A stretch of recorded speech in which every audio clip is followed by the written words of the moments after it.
Hai. Assalamualaikum warahmatullahi wabarakatuh.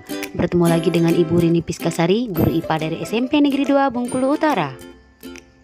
Sebelumnya, kita sudah mempelajari tentang pembelahan sel. Sekarang kita masuk ke materi tentang organ reproduksi. Kita mulai dari organ reproduksi pria dulu ya. Kenapa sih kita harus mempelajari materi tentang organ reproduksi? Selain untuk mengetahui struktur, fungsi, dan proses-proses yang terjadi di dalamnya, diharapkan juga kalian bisa menjaga dengan baik organ reproduksi yang dimiliki, baik dari segi kesehatan atau kebersihannya.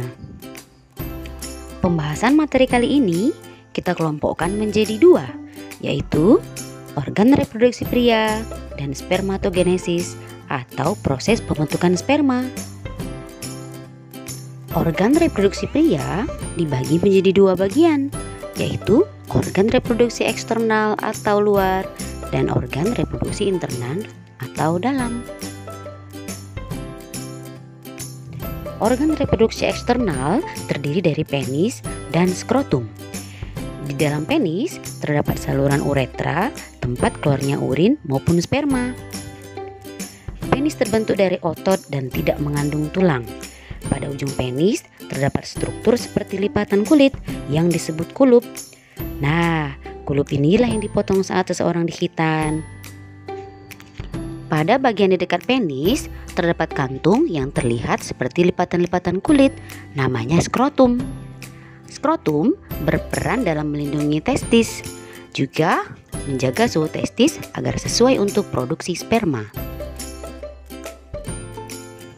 Untuk organ reproduksi internal pria terdiri dari testis, epididymis, vas deferens, dan kelenjar reproduksi yang terdiri dari vesicula seminalis, kelenjar prostat, dan kelenjar Cooper atau bulboretra.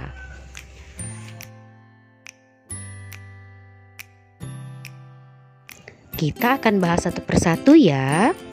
Pertama, testis. Testis berfungsi untuk menghasilkan sperma. Ibaratnya, testis adalah pabriknya sperma.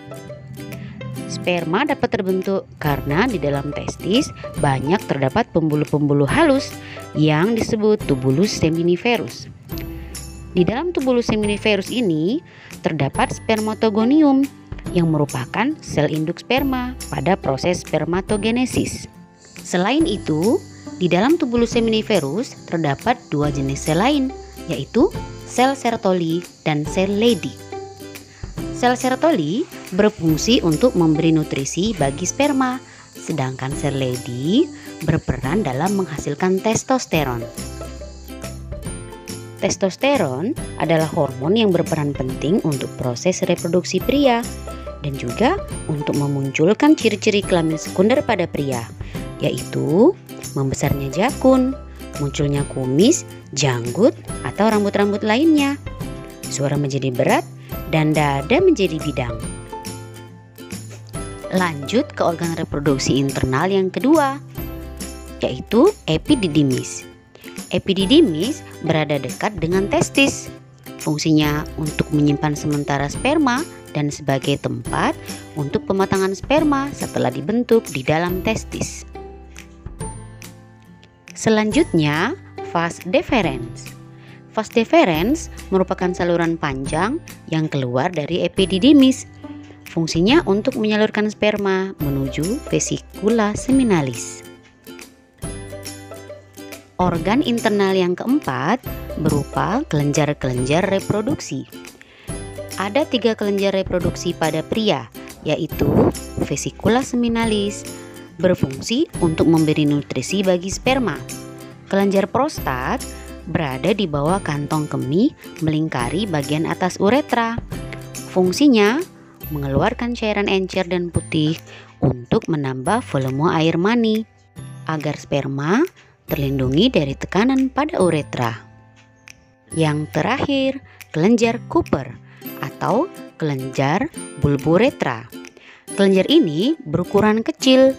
Fungsi kelenjar Cooper menghasilkan cairan atau lendir yang bersifat basah untuk membantu melumasi uretra agar dapat dilalui sperma, sehingga mengurangi sperma yang rusak selama ejakulasi. Setelah mempelajari organ-organ reproduksi pria, kita akan melanjutkan pembahasan tentang proses pembentukan sperma atau spermatogenesis. Spermatogenesis dimulai saat sel induk sperma yang disebut spermatogonium membelah secara mitosis, membentuk spermatosit primer. Selanjutnya, spermatosit primer akan mengalami pembelahan secara meiosis 1 menghasilkan spermatosit sekunder. Jangan lupa perhatikan jumlah kromosomnya ya. Pada pembelahan mitosis, jumlah kromosom tidak mengalami perubahan, tetap 2N atau diploid. Sedangkan jumlah kromosom saat pembelahan meiosis berkurang menjadi setengahnya, yaitu N atau haploid. Selanjutnya, spermatosit sekunder kembali membelah secara meiosis 2, membentuk 4 buah spermatid. Spermatid akan mengalami perubahan struktur membentuk spermatozoa atau sperma. Itulah proses spermatogenesis yang terjadi pada pria.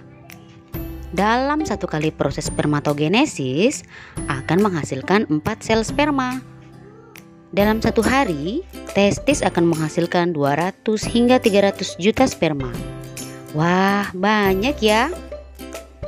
Proses spermatogenesis berlangsung dari masa pubertas sampai seumur hidup seorang pria. Baiklah anak-anak, sampai di sini saja video kita kali ini. Kita akan bertemu lagi di pertemuan selanjutnya tentang organ reproduksi wanita. Sampai jumpa.